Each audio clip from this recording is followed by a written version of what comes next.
শক্স ক্রিয়েশনের পক্ষ থেকে আমি মৌসুমি। তোমাদের জন্য আরও কিছু টি শার্ট নিয়ে এলাম।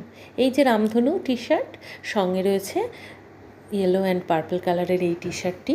রামধনু টি শার্টটি কাপল টি শার্ট হিসেবেও ইউজ করা যাবে, আমি করেছি সেই হিসেবেই। আর এই যে গ্রিন কালারের একটি টি শার্ট, কী যে সুন্দর দেখতে, এটা আমার খুব পছন্দের।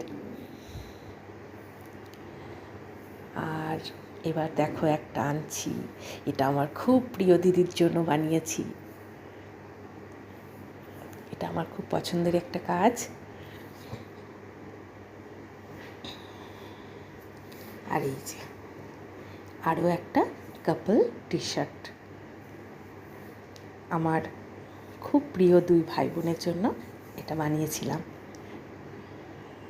তোমাদের দেখাতে দেরি হয়ে গেল, আসলে কাজের চাপ ছিল একটু। তোমাদের লাগলে জানি।